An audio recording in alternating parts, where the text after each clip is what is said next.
আমাৰ এই ক্লাছৰ জৰিয়তে আপোনালোকে অতি সহজ আৰু সৰল ভাষাত প্ৰতিটো কুৱেশ্যনছৰ সমাধান পাব। গতিকে আমাৰ এই পৰিয়ালৰ লগত আপোনালোক জড়িত হৈ থাকক। এতিয়া আজি এটা কুৱেশ্যনছ লৈছোঁ আপোনালোকৰ মাজত। এইটো হৈছে এটা আয়তৰ দিশ বা দৈৰ্ঘ্য প্ৰস্থতকৈ 5 চেণ্টিমিটাৰ বেছি। আয়তটো পৰিসীমা 26 চেণ্টিমিটাৰ হ'লে আয়তৰ কালি কিমান হ'ব? এনেধৰণৰ কুৱেশ্যনছ কৰিবলৈ হ'লে আমি সৰল সমীকৰণলৈ মনত পেলাব লাগিব। এতিয়া সৰল সমীকৰণ আপোনালোকে সৰুতে শিকি আহিছে, কিন্তু যদি আপোনালোকে এই সৰল সমীকৰণ কেনেকৈ গঠন কৰিব লাগে আপোনালোকে যদি পাহৰিছে, এই ভিডিঅ'টোৰ জৰিয়তে আপোনালোকে প্ৰতিটো বস্তু শিকিব পাৰিব। এতিয়া চাওক, এতিয়া কৈছে কি এটা আয়তৰ দৈৰ্ঘ্য প্ৰস্থতকৈ 5 চেণ্টিমিটাৰ বেছি। এতিয়া আমি ধৰি লওক লেট কেনেকৈ কৰিব লাগে মই প্ৰথম একেবাৰে সহজ পদ্ধতি শিকাইছোঁ, তাৰপিছত আপোনালোকে MCQ দেখিলেই আপোনালোকে সলভ কৰিব পাৰিব। এতিয়া ধৰা হ'ল এতিয়া দৈৰ্ঘ্য প্ৰস্থতকৈ 5 চেণ্টিমিটাৰ বেছি, তেনেহ'লে আমি প্ৰস্থ ধৰা হ'ল প্ৰস্থটো ধৰি ল'লোঁ x। এতিয়া দৈৰ্ঘ্যটো কিমান হ'বগৈ? দৈৰ্ঘ্যটো আমাৰ হ'ব প্ৰস্থতকৈ 5 চেণ্টিমিটাৰ বেছি কৈছে, গতিকে x প্লাছ কি হ'বগৈ 5 হ'ব। এতিয়া আয়তটোৰ পৰিসীমা কিমান কৈছে? 26 চেণ্টিমিটাৰ বুলি কৈছে। এতিয়া আমি জানিব লাগিব আয়তৰ পৰিসীমা ওলোৱা সূত্ৰটো। আয়তৰ পৰিসীমা ওলোৱা সূত্ৰটো হৈছে কি 2 × L + B। এইটো হৈছে কি আয়তৰ পৰিসীমা ওলোৱা সূত্ৰ হয়। এতিয়া আমি একৰ্ডিং টু কুৱেশ্যনছ প্ৰশ্নমতে আমি লিখি ল'ম কি 2L + B = পৰিসীমা কিমান কৈছে? 26 কৈছে। এতিয়া আমি এইটো সমাধান কৰিম। কেনেকৈ সমাধান কৰিব লাগে সেইটো আপোনালোকে চাওক। যেহেতু MCQ পিছত আপোনালোকে অতি সহজতে কৰিব পাৰিব, এইখিনি যদি বেছিক কথাখিনি যদি আপোনালোকে শিকি লয়। এতিয়া L মানে কি আছিলে আমাৰ? দিশ। B মানে কি হৈছিলে? প্ৰস্থ। Lটো কিমান আছে এতিয়া? x + 5 প্লাছ Bটো কিমান আছে? x আছে।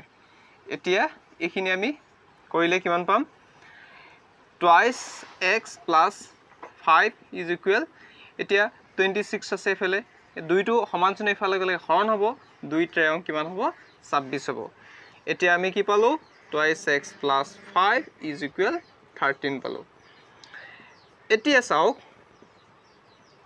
twice x = 13, এই প্লাছটো সমান চিন এইফালে গ'লেগৈ -5 হ'ব। এতিয়া twice x = এতিয়া 8 পাছে কিমান হ'বগৈ? 13 হয়। এতিয়া x কিমান হ'ব? 8। এতিয়া দুইটো x লগত পূৰণ হৈ আছে, সমান চিন ইটোৰ পৰা গ'লেগৈ কি হ'বগৈ? হৰণ হৈ যাব। এতিয়া 2 × 4 = 8। এতিয়া আমি এটা বস্তু পালোঁ কি xৰ ভেলুটো পালোঁ। xৰ ভেলুটো কিমান পালোঁগৈ? 4 পালোঁ। এতিয়া যিহেতু প্ৰস্থ আমি b সমান কিমান পালোঁগৈ? 4 পালোঁ। এতিয়া l সমান কিমান পামগৈ? 4 + 5 = 9। এতিয়া চাওক আপোনালোকে কৈছে কি ইয়াৰ কালি উলিয়াব কৈছে। কালি উলিয়াবলৈ হ'লে আমি কি কৰিব লাগে? L × B মানে দিশ পূৰণ প্ৰস্থ। 4 × 9 4 × 9 কিমান হ'ব? 36 হ'ব। 36 হ'ব ইয়াৰ শুদ্ধ উত্তৰ।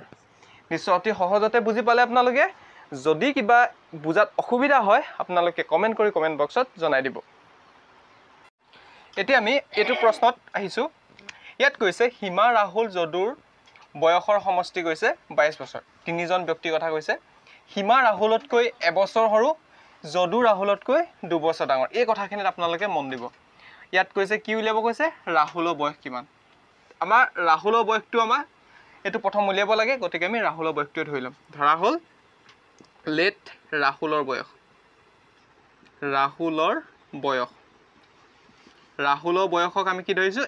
x বছৰ ধৰিছোঁ। x বছৰ ইয়েৰ বুলি লিখিছোঁ। এতিয়া কৈছে কি হিমা ৰাহুলতকৈ কিমান বছৰ সৰু কৈছে? এবছৰ সৰু। গতিকে আমি হিমাৰ বয়সটো ধৰি ল'ম। হিমাৰ বয়স সমান x - 1 ইয়েৰ। এইটো কি ইয়েৰটো হ'ব। তাৰ পাছত কৈছে যদু ৰাহুলতকৈ 2 বছৰ ডাঙৰ। এতিয়া যদুৰ বয়স উলিয়াম। যদুৰ বয়স সমান কিমান উলিয়াম? x + 2। এতিয়া আমি একৰ্ডিং টু কুৱেশ্যনছ, এতিয়া প্ৰশ্নমতে আমি কি কৰিম? গোটেইকেইটা যোগ কৰি, মানে সমষ্টি মানে কি? গোটেইকেইটা যোগ কৰিলে কিমান বছৰ হয়গৈ? 22 বছৰ হয়। এতিয়া আমি x - 1 +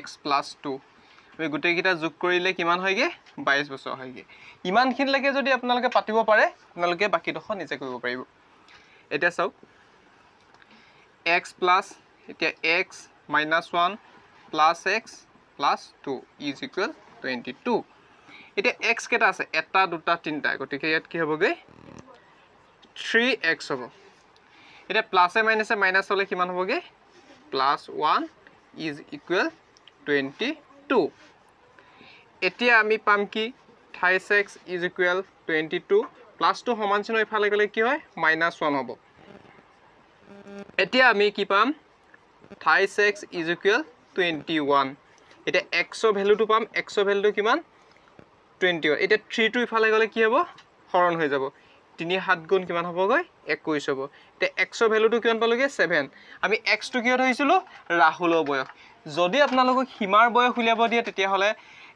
x ৰ ভ্যালু পা 1 আমি বিয়োগ কৰিব লাগিব অৰ্থাৎ 7 ৰ পৰা 1 বিয়োগ কৰিলে কিমান হ'বগে 6 হ'ব ঠিক তেনেদৰে যদুৰ বয়স উলিয়াব দিলে আপুনি প্লাস কৰিব লাগিব এতিয়া আমাৰ ইয়াৰ শুদ্ধ উত্তৰটো কিমান হ'বগে অপচন এ 7 ইয়াৰ এটো চাই লওক আপোনালোকে স্ক্ৰিনশ্বট মাৰি ল'ব পাৰে বা আপোনালোকে এটো স্কিপ কৰি আপোনালোকে কোৱেশ্চনটো নিজেও কৰি চাব পাৰে